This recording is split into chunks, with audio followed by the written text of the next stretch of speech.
근처에 커피집이 없어서 할 수 없이 올라왔습니다. 이제 들어가서 잡지 공부를 할 거예요.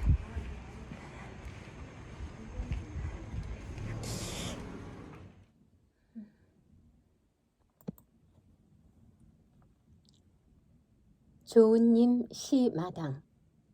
낭독 임유진. 한 지붕 각잠. 젖배 채운 막내, 그냥 둬도 나비잠. 육성회비 못 낸 형, 암만 해도 밤새 걷잠. 엄마 꿀잠 한번 바라는 작은 누이. 먼저 가는 꿈나라가 미안해서 노루잠. 들릴 따라 고된 큰 누나, 숟가락 놓자마자 그새 등걸잠. 밭두렁 풀바다 해종을 씨름하신 아버지, 문지방 건너자 대번 말뚝잠. 까치머리 초가지붕 문풍지 울면 발치에 새우잠 꾸민들 성했을까. 할미꽃 울엄마.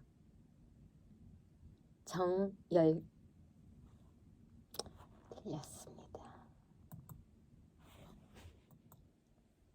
정영철님.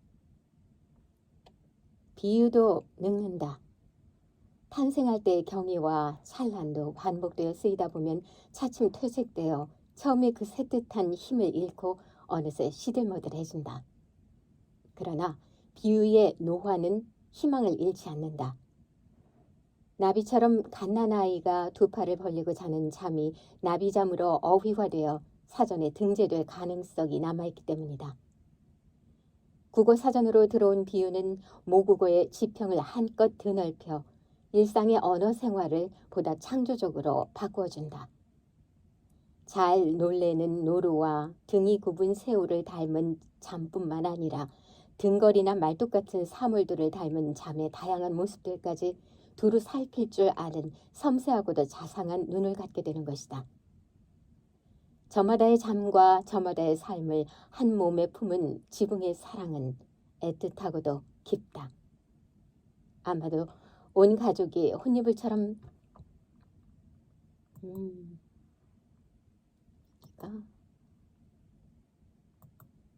저마다의 잠과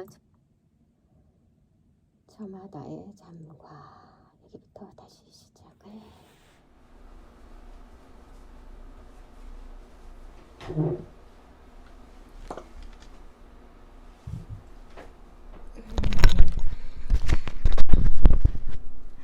안녕하세요. 안녕하세요. 마이크를 차고 막 오후인데 사실 커피 잘 안 마시는데 오후에는 밤에 잠을 못 잘 수가 있어서 근데 너무 나른해서 한 잔 마셔야 될 것 같아요.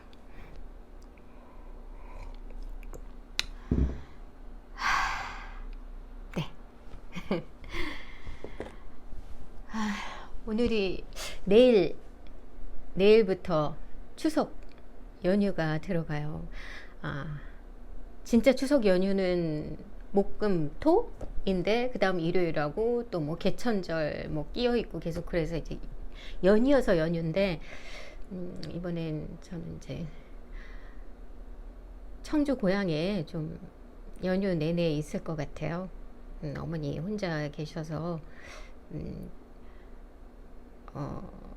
좀 적응이 되시면 모르지만 이제 명절 기간 동안에 뭐 친구분들도 만나기 쉽지 않을 수 있기 때문에 가능하면 이따가 오려고 하거든요. 근데 여러 가지 집에 좀 어수선하고 보수할 때도 있고 그래서 조금 그렇긴 한데 어쨌든 아들을 믿고 일단 믿어줘야죠. 혼자 있는 아들이 이제 도서관 갔다 오고 하면 잘 마무리하리라고 믿고요. 그리고 이제 오늘 밤에 내려갈 계획이에요. 그러기 전에 이제 할 수 있는 데까지 오늘 한번 책을 하나 소개해 드리려고요. 참 어제가 아닌가? 그저께구나. 월요일날. 매달 소리 잡지라고 한국 시각장애인 복지관에서 콘텐츠 중에서 매월 있는 잡지가 있어요. 근데 그 잡지를 이제 소리로 이제 녹음을 하는, 아주 오래전에, 벌써 제가 전속 시절이니까 거의 30년 가까이 될 때부터 이어져 왔죠. 어쩌면 그 전부터 있었죠. 선배님들께서 하시다가 이제 이어주셨는데, 봉사활동이에요. 가끔 이제 그쪽에 연계해서 또 이제 학교로 가서 동화 낭독하는 경우도 있고 한데, 이제 이것은 순수한, 그야말로 그냥 가서 무보수로 하고 오는 건데, 사실 봉사라기보다 이렇게 한번 가면 그래도 예전보다는 많은 분들이 좀 안 오시고 자가 녹음 시스템으로 하시기도 하니까 예전만큼 뵙지는 못하지만, 그래도 이런 일 때문에 자주 볼 수 없는 동료들이나 선후배들을 볼 수 있게 되더라고요. 하나의 핑곗거리가 되기 때문에 봉사라기보다는 좀 그래도 어떤 즐거움과 행복감을 나눠줄 수 있는 그런 거라고 생각을 해요. 그래서 이제 그것을 녹음하러 갔었는데,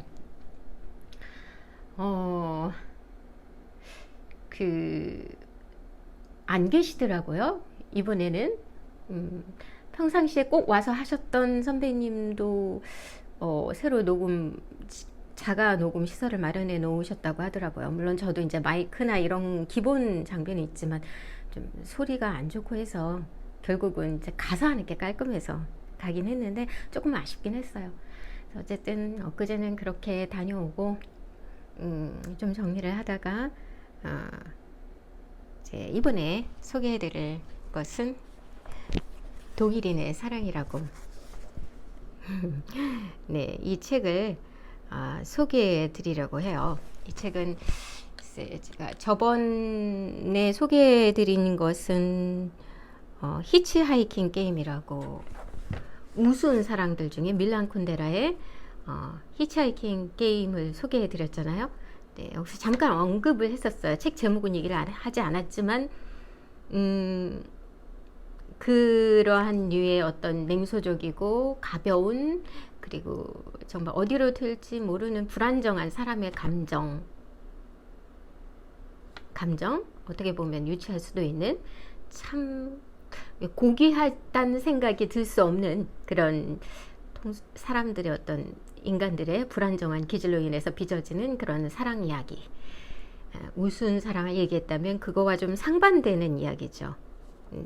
이 이야기는 이제 독일의 프리드리히 막스 밀러라는 분이 유일하게 쓰신 소설, 모든 문학 장르를 걸쳐서 유일하게 하나 쓰셨어요.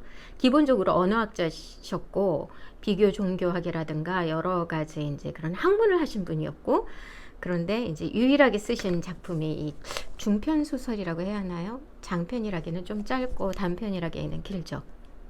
독일인의 사랑.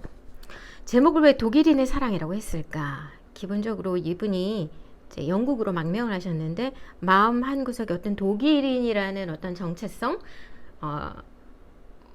태어나서 쭉 사셨기 때문에 무엇보다도 뼛속 깊이 독일인이 있으셨고, 그런 입장에서 생각해 봤을 때 본인이 추구하는, 그리고 본인이 노래하고 싶은, 그리고 외치고 싶은 어떤 사랑이라는 것에 대해서 어떤 독일인이라는 것과 함께 맞물려서 이렇게 좀 표현하고 싶으셨던 것 같아요. 일반적으로 독일인 하면 뭔가 낭만적이지 않고 너무 건조하고 심각하고 그럴 거라고 생각하잖아요. 근데 물론 조금 어찌 보면은 심각할 수는 있어요. 좀 무거운 사랑이라고 해야 되나? 전에 얘기했던 밀란 쿤데라의 우스운 사랑들은 참 너무나도 가벼운 사랑에 대해서 얘기를 했다면 이거는 상당히 무거운 사랑이죠. 그런 의미에서 본다면 그 독일이라는 의미가 좀 어느 정도 상충이 되는데, 또 일반적으로 뭐 좀 낭만적이지 않을 것이다 라고 잘못 오해할 수 있는 독일이라는 어떤 상징성이 이곳에서는 상당히 좀 낭만적이죠. 오히려 낭만적이다 못해 좀 현학적일 수도 있고 비현실적일 수도 있다. 너무 이상적이다 할 만큼의, 그러니까 거의 이제 고전 시기로는 거의 고전과 근대를 아우르는 시기인데, 고전적인 그런 사랑, 그러니까 괴테의 영향도 받았을 거고요. 단지 차이가 있다면 괴테의 사랑은 물론 구원의 사랑도 있지만 뭔가 사랑이 너무 무거운 나머지 어떤 자신을 파괴해 버리는 그런 젊은 베르테르의 슬픔이라든가 그런 대표적인 사랑 소설과는 조금 상반돼 있는 거예요. 좀 범인간적, 범세계적, 뭔가 개인으로부터 출발해서 이제 세계화되는 어떤 좀 숭고한 사랑을, 숭고하고도 좀 뭐라고 할까요? 좀 궁극적인, 이상적인 그런 사랑을 부르짖는다고 해야 할까? 어떤 그런 얘기예요. 일단 이 책의 작자를 소개를 해드릴게요. 잠시 말씀을 드렸는데, 프리드리히 막스 밀러라는 분은 워낙 학자세요. 비교 종교학이나 언어학 이런 걸로 굉장히 유명하신 분인데 1823년 독일 베를린에서 태어나셨고요. 한 가지 언급할 거는 이분의 아버님께서 그 슈베르트의 연가곡으로 유명하죠. 아름다운 물방앗간의 아가씨, 그리고 겨울 나그네, 이런 노랫말을 쓰신 분이 바로 빌헬름 밀러이신데, 그 낭만주의의 대표적인 서정 시인이에요. 그 밀러라는 분이. 네, 그 밀러의 아들인 거죠. 좀 그 영향을 받았기 때문에 이 책 속에서도 이제 시에 관한 것이 자주 등장을 하고요. 물론 종교 철학적인 얘기도 나오지만 그렇습니다. 이제 표현이 또 그리고 굉장히 어찌 보면 시적일 수도 있고 다 뭔가 영향이 있겠죠. 네. 그리고 이분이 1841년에 라이프치히 대학에서 언어학을 전공했고, 그리고 파리와 런던에 유학을 하셨고, 또 게다가 서구 분이면서 동양적인 거에 관심이 많으셨기 때문에 동양학의 대가였다고 하네요. 네. 그래서 이분이 이제 결국에는 여러 이러저러한 환경의 이유로 인해서 결국 1850년에 영국 쪽에 옥스퍼드 대학의 교수로 임명이 되셨으면서 거기서 쭉 말년까지 아예 그쪽으로 이제 국적을 바꾸신 거죠. 어쩌면 이 국적을 바꿨기 때문에 더 독일이라는 게 가슴에 더 남아 있지 않았을까, 이런 생각도 드네요. 그리고 이 독일인의 사랑은 제가 보기에 일반적인 장편 소설보다는 이렇게 좀 분량이 그닥 많지가 않아서 제가 뭐 중편 정도로 얘기했지만 일단은 장편으로 들어가나 봐요. 막스 밀러가 출간한 유일한 장편이다 라고 소개가 있는데, 사실 유일한 그냥 문학 작품이에요. 이 외에는 어떤 문학 작품을 집필하지 않으셨고,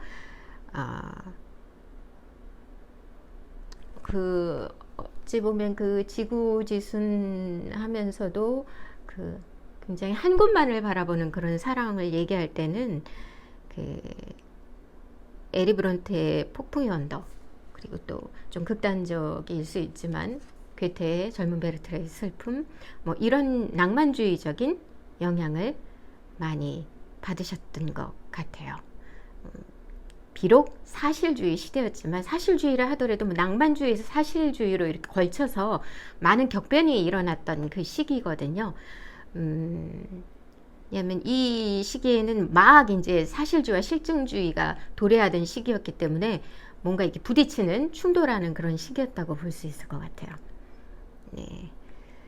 근데 이 책의 특징을 읽다 보면은 어떤 그 주인공 두 사람을 통해서 나오는 그런 얘기들이 굉장히 철학적이고 종교적이고, 또한 어떻게 보면 좀 현학적인 표현도 있을 수 있고, 그런 것 같습니다. 근데 결론적으로 궁극적으로는 어떤 인간이 살아가면서 어린 시절부터 커오면서 성인이 되어서 겪어온 그런 사랑의 어떤 경험을 통해서 한 인간으로서 성장하는 성장 소설인 거죠.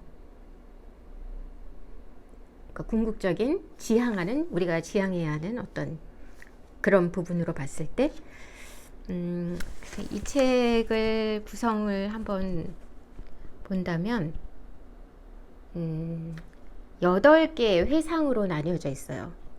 7개의 7번째 7가지 이야기에 덧붙여 마지막 이야기까지 해서 8개의 회상인데, 첫 번째, 두 번째 회상은 어린 시절에 집중되어 있는데, 그 어린 시절에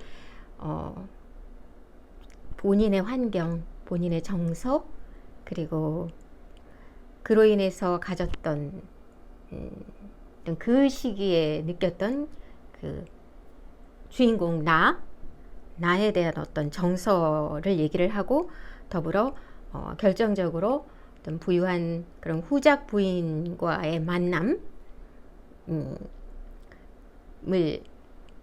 도입으로 들어가게 되고, 또 세 번째 이야기에서는 결정적으로 내 것과 남의 것이라는 의미가 등장하게 됩니다.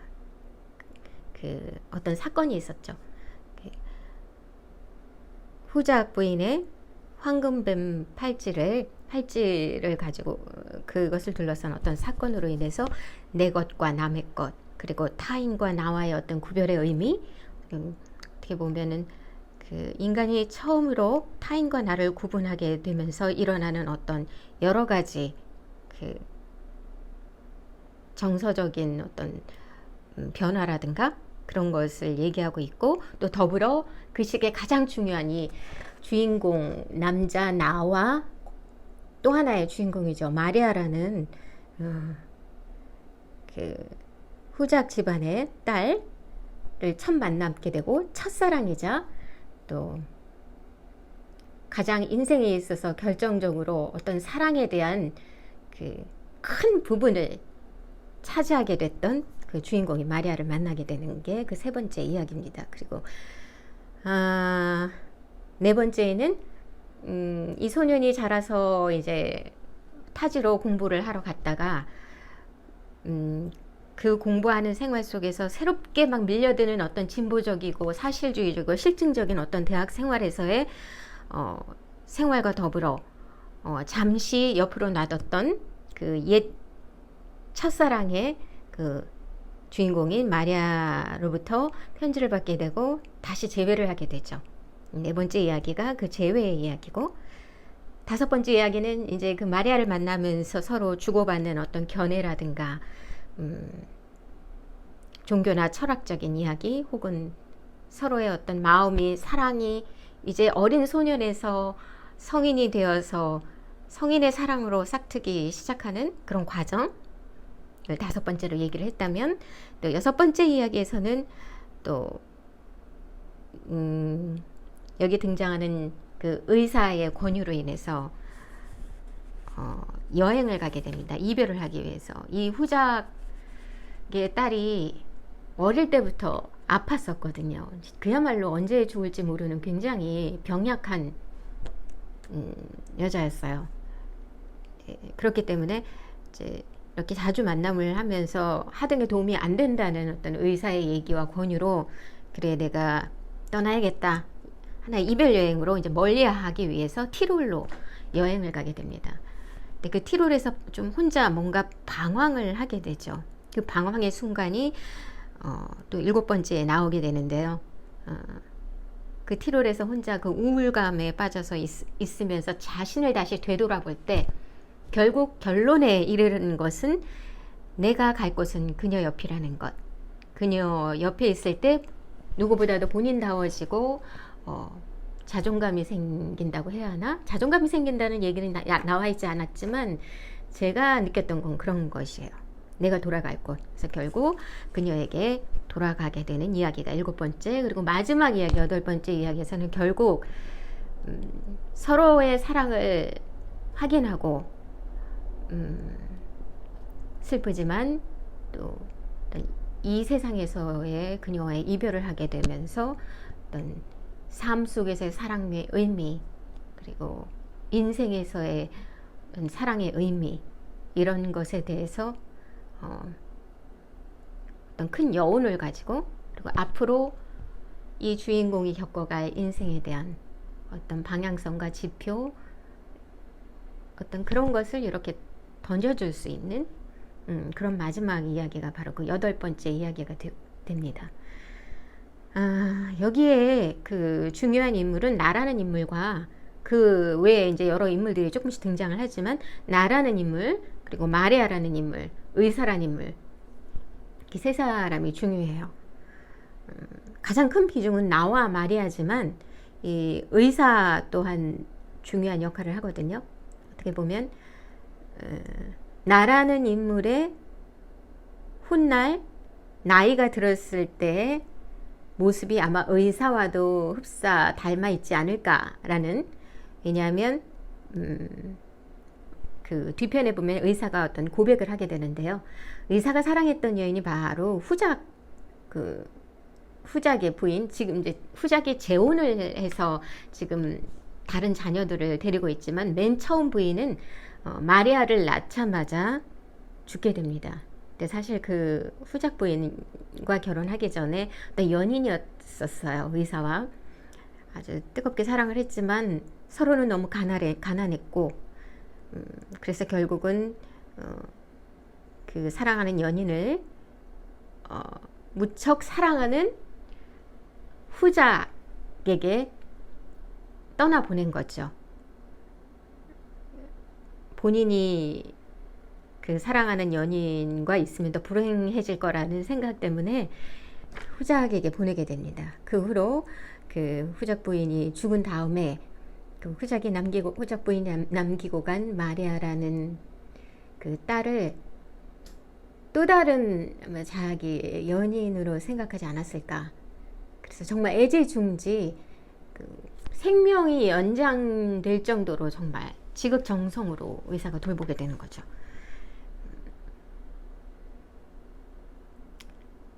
그렇기 때문에 어찌 보면은 그 나라는 인물이 마리아에 대한 어떤 그 사랑의 감정과 의사가 마리아를 통해 과거의 자기 연인을 보는 것과 상당히 많이 닮아 있고, 단지 의사는 세월을 그만큼 겪었기 때문에 뭔가 또 다른 어떤 보이는 게 있겠죠, 인생에서.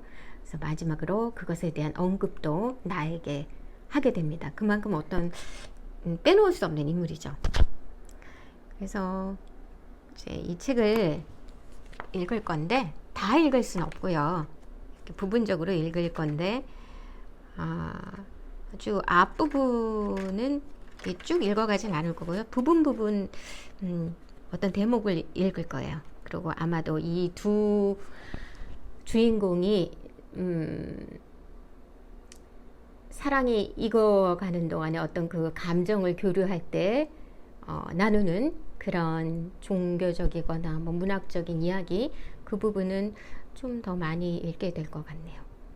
그러니까 결국 제가 이 책을 선정한 것은 뭔가 대비를 갖고 싶었어요. 요 전에 소개해드린 히치하이킹 게임하고, 히치하이킹 게임은 뭔가 기대를 하지 않게 되잖아요. 불안정한 인간의 감정에 대해서. 그러니까 그것은 정말 진화하지 않은 인간 본색,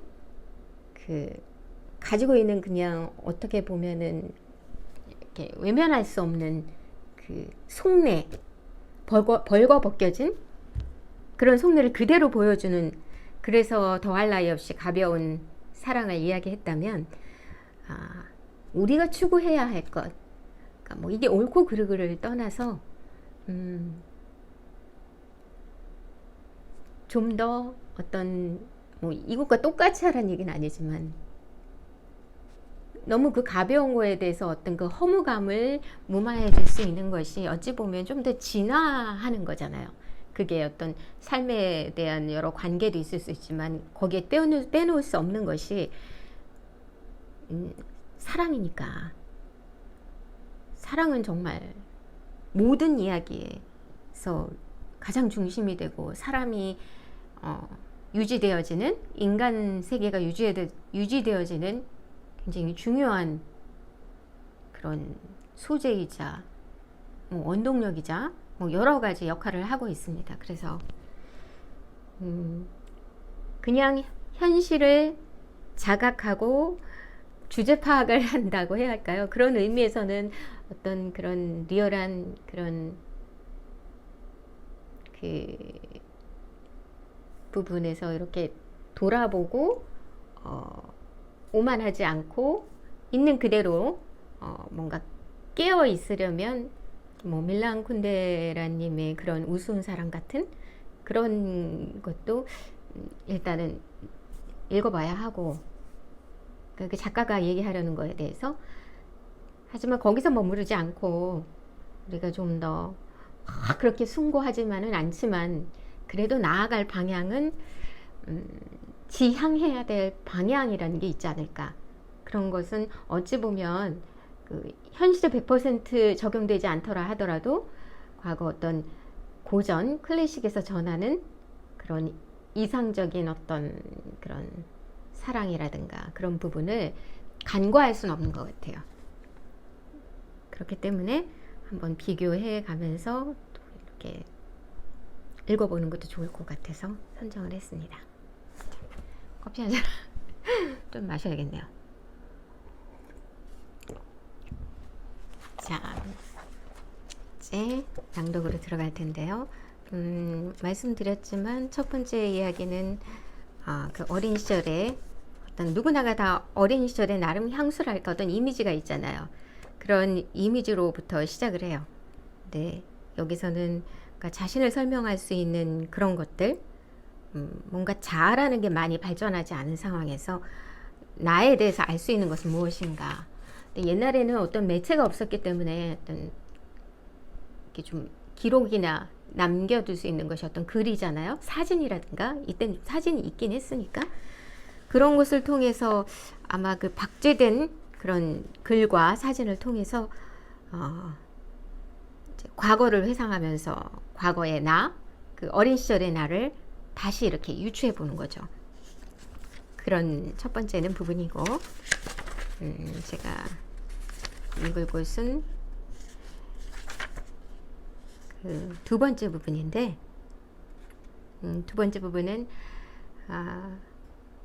이 그냥 굉장히 서민이에요.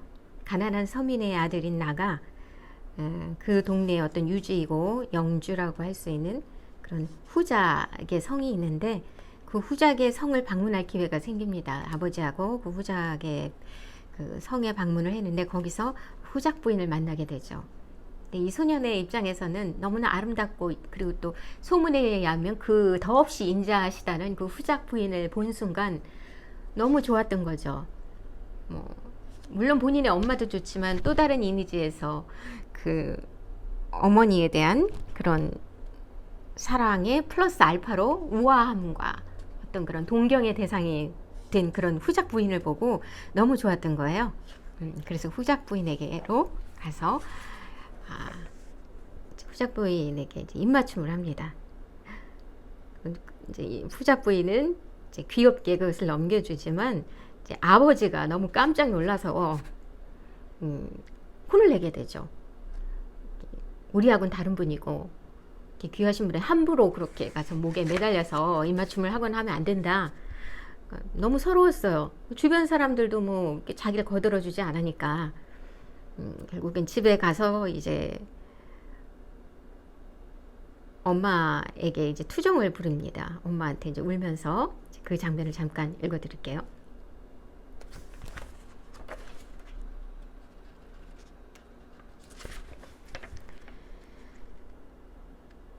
나는 그만 무안해져서 문 밖으로 뛰어나왔다. 층계를 내려와 정원뜰에 있는 보리수 나무를 지나 집으로 돌아왔다. 집에 오자마자 어머니 품에 쓰러지며 흐느껴 울었다. 무슨 일이 있었니? 어머니가 물으시자 나는 훌쩍훌쩍 울면서 말했다. 엄마, 아버지를 따라가서 후작 부인을 만났는데 무척 상냥하고 아름다운 분이셨어요.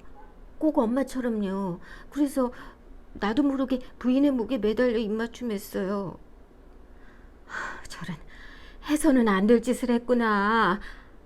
왜냐하면 그분들은 타인일 뿐만 아니라 고귀하신 분들이기 때문에 그런 행동하면 안 된단다. 타인이라는 게 뭐예요? 나를 다정하고 친절한 눈길로 바라보는 사람들을 좋아하면 안 되는 거예요? 좋아하는 건 괜찮아. 하지만 그걸 겉으로 드러내놓으면 안 되는 거야. 그럼 사람을 좋아하는 게 옳지 않은 일이에요? 어째서 내가 좋아하는 마음을 겉으로 드러내면 안 되는 거죠? 그래, 네 말도 맞다. 그러나 넌 아버지 말씀대로 행동해야 된단다. 좀 더 잘하면 너도 알게 될 거다. 어째서 다정한 눈길로 나를 바라보는 아름다운 여인에게 매달려서 입맞춤하면 안 되는 건지. 그날은 참으로 우울했다.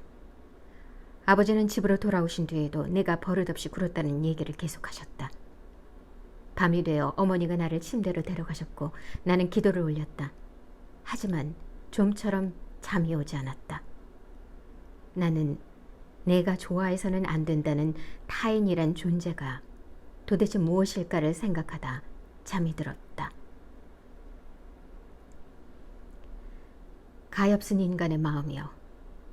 그리하여 봄철에 이미 그대의 꽃잎이 부서지고 날개에서는 깃털이 뽑혀버리는구나. 인생의 새벽빛이 우리 영혼 안에 감추어진 꽃받침을 열어줄 때면 마음 깊은 곳에서 그윽한 사랑의 향기가 풍겨나오기 마련이다.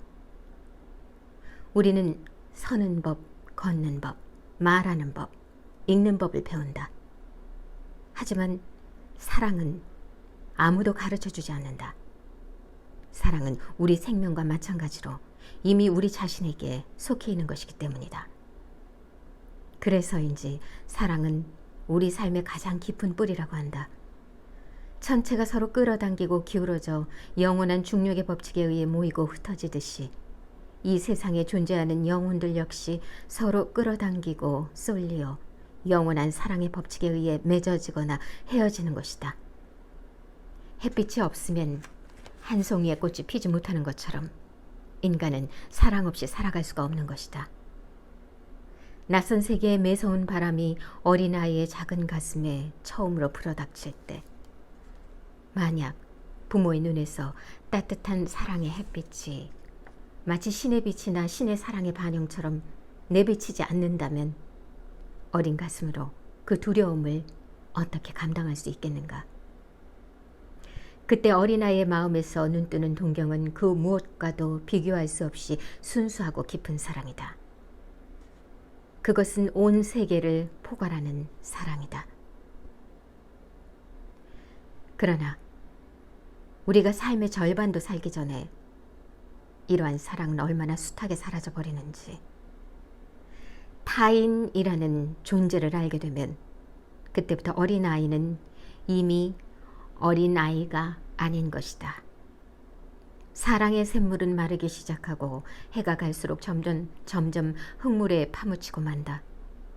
우리의 눈은 빛을 잃고 우리 자신은 시끌벅적한 거리를 심각하고 지친 표정으로 스쳐 지나간다. 인사도 잘하지 않는다. 인사를 했는데도 반응이 없을 경우 우리 마음이 얼마나 상처를 입는가를 잘 알고 있기 때문이다. 또한 우리가 일단 인사를 나누고 악수를 했던 사람들과 헤어진다는 것이 얼마나 가슴 아픈 일인가를 알고 있기 때문이다. 영혼의 날개는 그 깃털을 잃고 꽃잎은 거의 뜯겨져 시들어버린다. 그런가 하면 아무리 퍼내도 마르지 않던 사랑의 샘에는 지금 물 몇 방울밖에 남아있지 않다. 갈증에 시달리는 우리는 이 몇 방울의 물로 혀를 적시면서 고통을 견디고 있는 것이다. 이 몇 방울의 물을 우리는 아직도 사랑이라고 부른다. 그러나 그것은 두려움과 불안이 섞인 사랑이며 불타오르는 정열이며 뜨거운 물에 위에 떨어지는 빗방울처럼 스스로를 죽이는 사랑, 무언가를 원하는 사랑일 뿐 헌신하는 사랑은 아니다. 자, 여기서 그 타인이라는 의미가 나오기 시작하면서 어떤 그 타인이란 건 결국 분리를 의미하잖아요. 나와 세계와의 분리. 그러니까 모든 세계가 하나로 그냥 나도 너도 없이 그냥 한 몸으로 자아가 없을 때는 그렇게 인식을 하다가 자아가 생겨나면서 타인의 의미가 들어오기 시작하고 그러면서 벽이 생기게 되고 분리를 하게 되죠. 여기서도 어떤 종교적인 의미, 철학적인 의미, 심리적인 것이 많이 들어가 있어요. 어떤 타인을 인식하는 그 자아에 눈뜨게 되는 어떤 그런 시기부터 이제는 외로움과 함께 살게 되는 거죠. 왜냐하면 마음속에는 어떤 그런 사랑을 갈구하고 있지만 본인조차도 그 사랑을 갈구하면서도 불안해하는 거예요. 그 타인이라는 의미가 들어오고 나라는 의미, 나와 타인과의 분리가 있음으로 인해서 상처받을 것에 대한 두려움으로 인해서 두려움이 생기기 시작하고 그로 인해서 경계를 하게 되고 회피도 하게 되고 그리고 언제라도 그 사랑이 왔다가 또 떠날 수 있다는 그 불안감에 시달리게 되는 거죠. 그만큼 이렇게 갈증을 느끼는 사랑만 남아있는 거예요. 그러니까 결국은 이런 사랑은 굉장히 불완전하잖아요. 그런 만큼 어떤 고착화될 수 없고 언제 어느 때라도 떠나갈 수 있는 그런 불안감. 그렇기 때문에 그 불완전한 사람이 할 수 있는 그나마 남아있는 사랑조차도 너무 불완전한 거죠. 바로 그 밀란 쿤데라는 그런 불완전한 사랑을 얘기한 거예요. 그러니까 그런 불완전한 사랑을 일단 여기에 어떤 숙제라고 해야 될지 화두라고 해야 될지 미끼를 던집니다. 여기 얘기해서 이 작가는 일단은 정의를 내려놓는 거죠. 일반적인 사람들이 다 갖고 있는 어떤 사랑의 개념이라는 것은 그렇게 불안정하다는 것을 여기서 말하고 있습니다.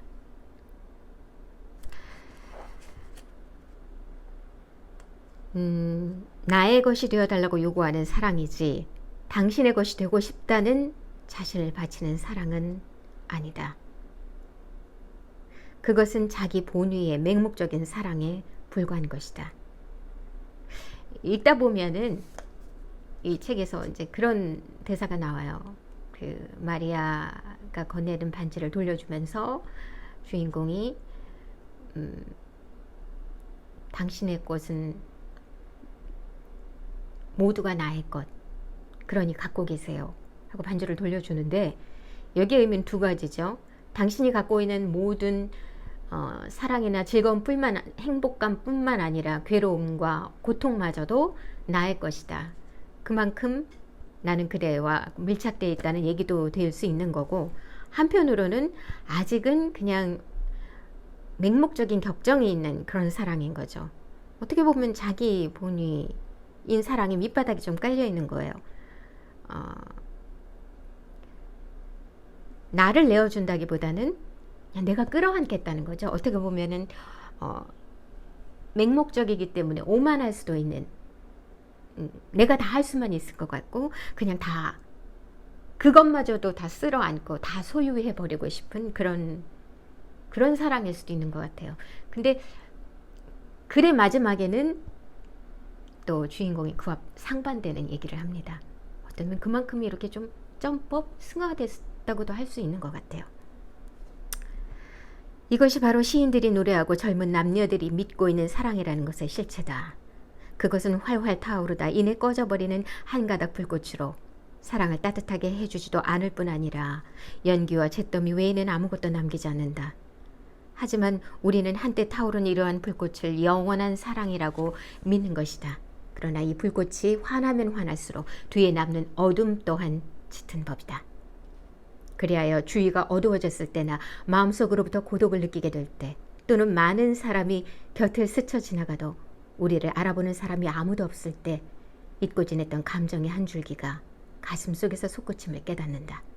하지만 우리는 그것이 무엇인지 모른다. 그것은 사랑도 아니고 우정도 아니기 때문이다. 이런 경우를 한번 상상해보자. 열차 두 대가 서로 엇갈리며 철도 위를 서행하고 있을 때 건너편 열차 안에서 아는 사람이 당신을 향해 인사하려는 것을 발견했다고 하자. 이럴 경우 손을 내밀어 당신을 스쳐 지나가는 친구의 손을 잡아보려고 해보라. 그러면 당신은 알게 될 것이다. 이 세상에서 어찌하여 인간이 인간의 곁을 말없이 스쳐 지나가는지를. 어떤 현자는 이렇게 말한다. 나는 난파당한 배의 작은 파편들이 바다 위에 떠 있는 것을 본 적이 있다. 그 중에 몇몇 파편은 서로 부딪히며 한동안 한 곳에 몰려 있다. 하지만 이내 폭풍이 몰려와서 파편들을 각기 반대 방향으로 흘러가게 된다. 그리하여 파편들은 이 지상에서 다시 만나는 일이 없게 된다. 인간의 운명도 이와 마찬가지다. 다만 거대한 난파의 광경을 본 사람이 지금껏 아무도 없을 뿐이다.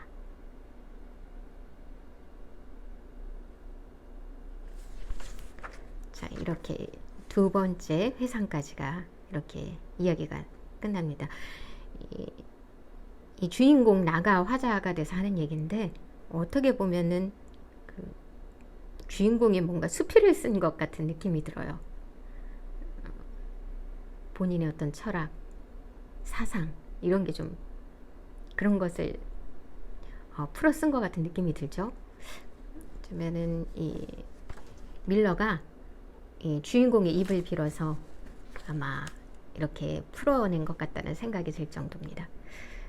여기서 그 인생을 바다에 비유했잖아요. 그래서 읽으면서 제가 기억났던 게 그 유명한 그 독일 오스트리아가 독일의 뮤지컬 엘리자벳 아실지 모르겠어요. 아시는 분들 많으실 거예요. 그 독일의 황녀 그 황후 엘리자벳에 대한 일대기를 뮤지컬로 한 것인데 그 넘버들도 너무 좋고 그 중에 잊혀지지 않는 넘버 중에 이제 중년이 된 그 엘리자벳이 자식도 잃고 모든 어떤 그 인생의 끝자락에 왔을 때 그 남편 왕은 끝까지 우린 떠나지 말고 나와 끝까지 사랑하자 얘기를 했고 그거에 반해서 이제는 더없이 바랄 것 없고 이제는 끝이라는 얘기를 하면서 그 노래 가사 중에 사랑만으론 모든 것을 할 수 없다고 얘기를 하면서 우리는 바다 위에 떠다니는 조각배다.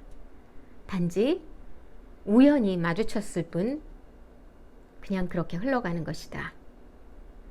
그런 내용의 노래를 해요. 그러니까 여기도 아마 그런 여기 나왔던 그 마지막 부분을 이 하고도 굉장히 연결되는 부분인 것 같아요. 우리 인생은 정말 바다에 많이 비유하잖아요. 망망대해 속에서 물타기, 인생은 물타기라고. 폭풍도 만났다가 잔잔한 순풍을 달고 항해도 했다가 우연히 그러다가 어떤 배길이 마주치기도 하고 어쩌면 그 배길이 또 앙숙이 돼서 무슨 해적이 될 수도 있고 그래서 이렇게 출몰할 수도 있고 이렇게 뭐 부서질 수도 있고 혹은 서로가 도와서 한 배에 올라탈 수도 있는 것이고 그 인생에 펼쳐지는 바다 위에선 여러 가지가 있을 수 있겠죠. 하지만 결국은 그 배는 영원히 항해하지 않습니다. 어딘가에는 종착을 할 것이고 그때는 언젠가는 그 이별을 하게 되는 것이고 그리고 그것은 우연히 보게 된다는 거죠. 서로가 우연히 지나치면서 어떤 인연으로 인해서 마주쳤을 뿐 그냥 그렇게 흘러가는 것이다. 하지만 그 흘러가는 그 순간 과연 우리는 어떻게 건강하게 의미를 부여해야만 할 것인가? 과연 그 의미 없음의 의미를 어떻게 새겨야 할까? 뭐 그런 생각이 들더라고요. 네. 이제 다음 이제 세 번째 회상은 여기 세 번째 회상에서 바로 이제 그 어떤 사건이 일어나죠. 황금뱀 팔찌 이야기와 그리고 마리아를 만나게 되는데요. 그 주인공이 이 후작의 자식들과 굉장히 친해졌어요. 그러니까 굉장히 영리하고 그랬기 때문에 뭐 이제 잘 놀게 되고, 그래서 또 그 후작 집안 사람들도 예뻐했기 때문에 많은 걸 허용해줬고, 그곳에 있는 여러 물건들을 공유할 수 있게 해줬었어요. 그러니까 너무 더할 나위 없이 행복했던 거죠. 그 꿈 같은 성에서 매일 놀 수 있으니까. 근데 하루는 그 후작 부인의 집에 있던 그런 황금 뱀 팔찌가 있었는데, 그걸 갖고 놀게 해줬던 거예요. 그리고 집에 갔다가 가져오기만 하면 되기 때문에 뭐 가져가라 이런 것도 허락을 했는데, 네 것 내 것이라는 거에 개념이 없던 이 소녀는 무심코 어떤 선의에서 어떤 그 하녀가 어떤 자기 아버지의 그 병을 고칠 수만, 이 황금 팔찌 정도만 있으면 고칠 수 있을 텐데 하는 말을 스쳐 듣고는 도와주고 싶었던 거예요. 그래서 선뜻 그냥 그 팔찌를 건네준 거죠. 그러니까 어떤 소유의 개념이 아직까지 정립되지 않았기 때문에 그냥 순수한 마음으로 전해줬는데, 결국은 그 하녀가 누명을 쓰게 된 거예요. 이제 그 문건에 손을 댔다고.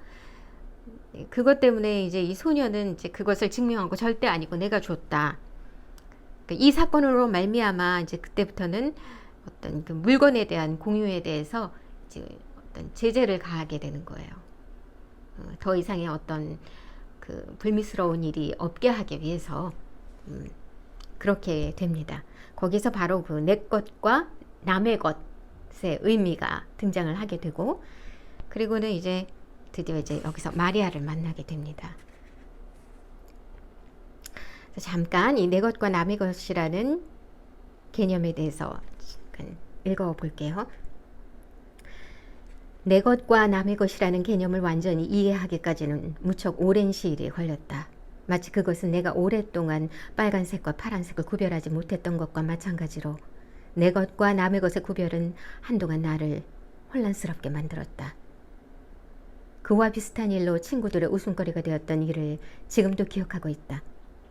그것은 어머니가 사과를 사오라고 심부름을 시켰을 때 일이다. 어머니는 1그루센짜리 은화를 주셨는데 사과값은 5페니였다. 내가 1그루센짜리 은화를 주자 주인 여자는 거스름돈이 한 푼도 없다고 말했다. 그러면서 아주 우울한 표정으로 오늘은 하루 종일 아무것도 팔지 못해서 거스름돈이 없으니 1그루센 어치를 다 사달라고 하는 것이었다. 그때 내 주머니에서 5페니짜리 동전이 있다는 생각이 얼핏 떠올랐다. 그것이면 지금의 곤란한 문제를 해결할 수 있을 거라고 기뻐하면서 그것을 주인 여자에게 내밀며 말했다. 자, 이걸로 나한테 5페니를 거슬러 줄 수 있잖아요? 하지만 그녀는 내 말뜻을 알아듣지 못한 채 1그루센짜리 은화를 내게 되돌려주고 5페니짜리 동전을 받아 넣었던 것이다. 어린 공자들과 놀기 위해, 그리고 얼마 후에는 같이 프랑스어 공부를 하기 위해 거의 매일같이 성으로 올라갔던 그 시절, 내 기억 속에 새겨진 또 하나의 모습이 있다. 그것은 후작의 딸로서 백작 자기를 가진 마리아라는 소녀다. 이제 마리아가 등장합니다. 그 소녀의 어머니는 그가 태어난 지 얼마 되지 않아 세상을 떠났고 후작은 재혼을 했던 것이다. 내가 그녀를 언제 처음 보았는지는 잘 기억나지 않는다. 그녀는 기억의 암흑 속에서 아주 서서히 모습을 드러냈다. 처음에는 희미한 그림자처럼 아련한 모습이었는데 점점 윤곽이 분명해지면서 나를 향해 가까이 다가오고 있다.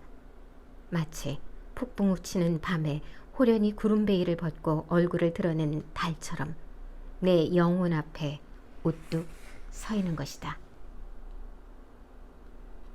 그녀는 항상 허약해 보였고 말이 없었다. 내가 볼 때마다 언제나 침대 위에 누워 있었다. 침대에 눕혀진 그녀를 장정 2명이 우리 방으로 옮겨왔고 그녀가 피곤해하면 다시 그녀의 방으로 옮겨가곤 했다. 그녀는 주름이 많이 잡힌 새하얀 옷을 입고 누워서 두 손을 앞으로 모아쥐고 있는 경우가 많았다. 얼굴은 몹시 창백했지만 부드럽고 아름다웠으며 눈은 깊이를 알 수 없을 만큼 깊고 신비했다. 나는 곧잘 그녀의 모습을 바라보며 생각에 잠기곤 했는데 이 사람도 타인에 속할까 하는 질문을 나 자신에게 하곤 했다. 자, 여기 타인 의미가 다시 나오죠. 타인이라 하면은 나와의 어떤 일정한 거리가 있는 존재. 이 후작 부인은 타인이라고 했어요. 좀 더 어릴 적에 어떤 그런 인사를 나눌 적에 너무 스스럼 없이 대한 것에 대해서 그때 이제 타인의 의미를 얘기를 했었죠. 그래서 무리하게 가까이 가서는 안 되고 좋아할 수는 있지만 그걸 표현해서는 안 된다. 근데 이 소녀를 본 순간 사랑의 감정이 자기도 모르게 동경의 감정이 올라오면서 한편으로 이제 가깝고 싶었던 거죠. 표현하고 싶었고. 근데 정말 이 사람도 그 후작 부인의 어떤 그 집안의 사람이니까 이 소녀도 타인인가? 타인이라면 나는 이 소녀에게는 어떤 그렇게 스스럼 없이 나의 어떤 동경, 어떤 더 나아가서 추앙 이런 의미의 마음을 표현해서는 안 되는 건가?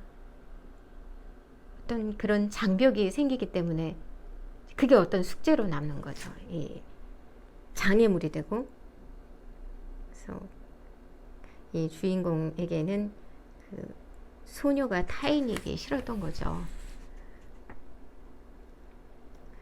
그리고 이 소녀는 정말 언제 죽을지 모를 정도로 쇠약해 있는데 어느 따뜻한 봄날 이제 소녀가 이제 자기 이복 동생들과 이 소녀에게 얘기를 하는 장면이에요.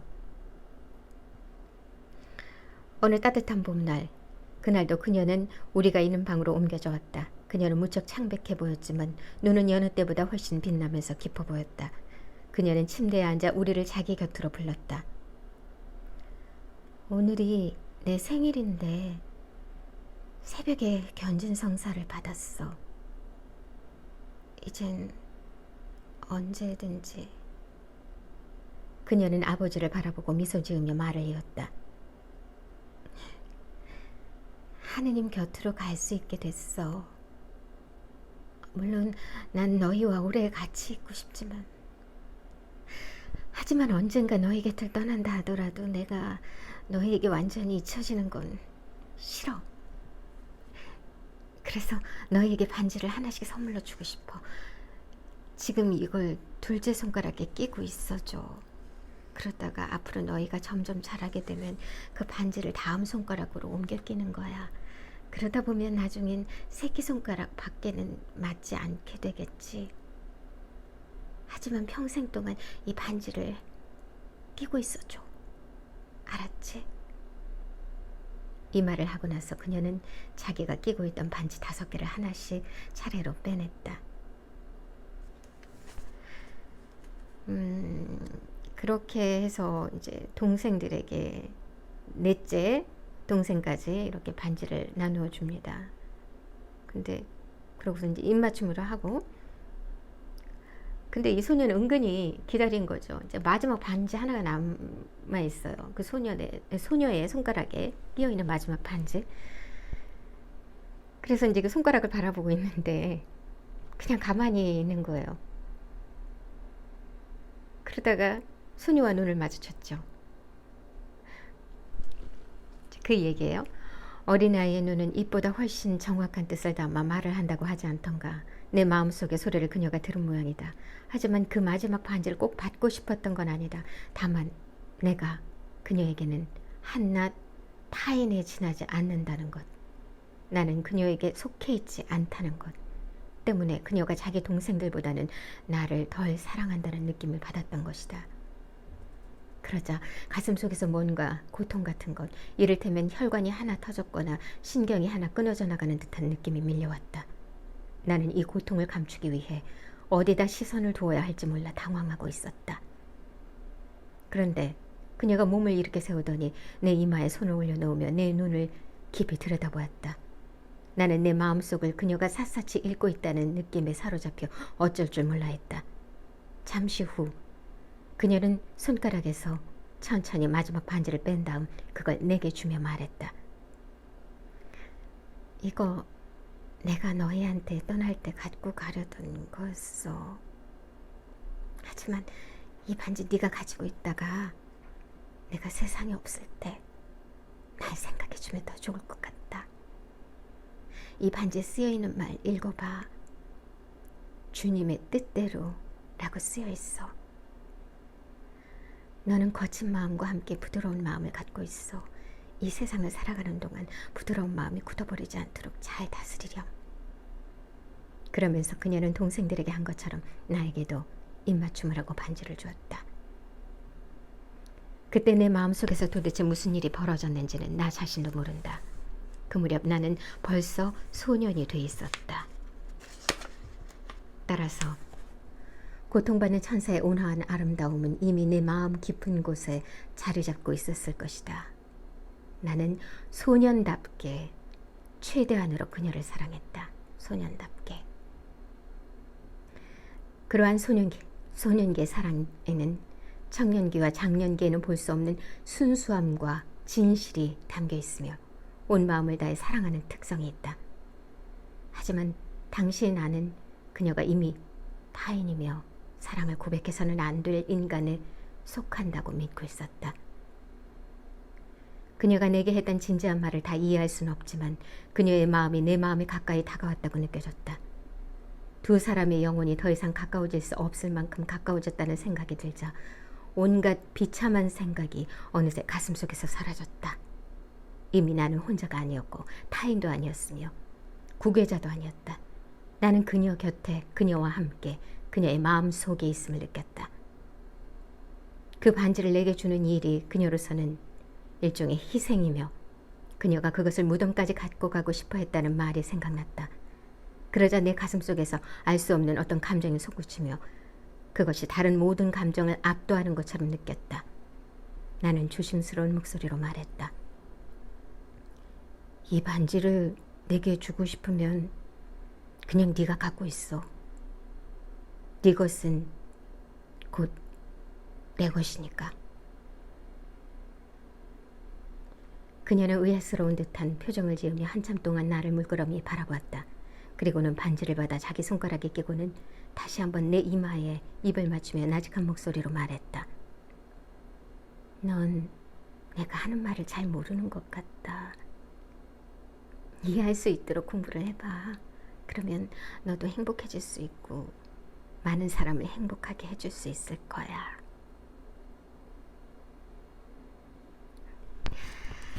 아직 이 소녀는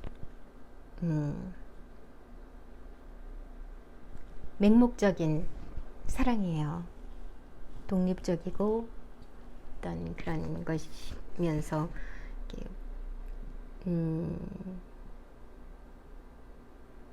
그런 사랑이 아니라 소년다운 사랑인 거죠.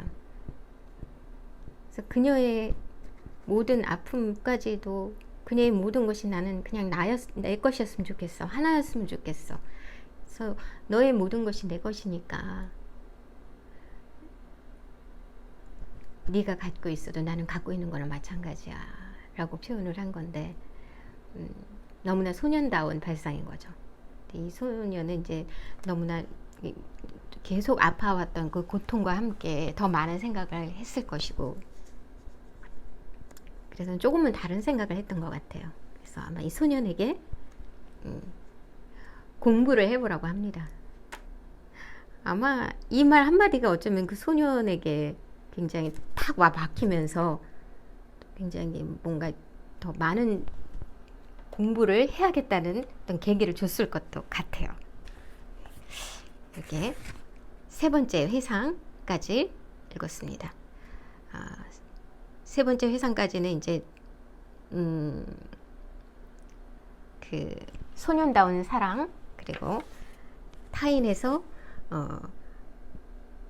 타인이 아닌 존재로서의 의미를 갖게 되는 마리아와의 만남 이런 얘기가 이제 3장까지 그러니까 세 번째 회상까지 드러나게 됩니다.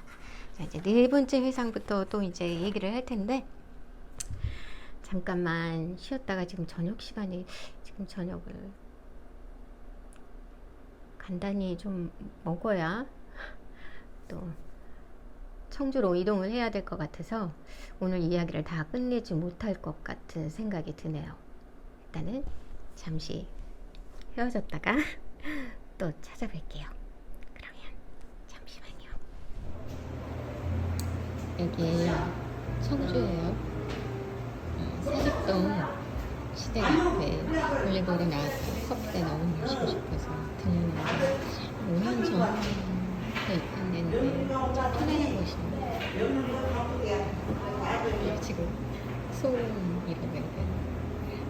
손님이 오셔서 아주 아는 소름이 뭐냐면 커피하고 호두관장, 코코넛 쿠키 괜찮지?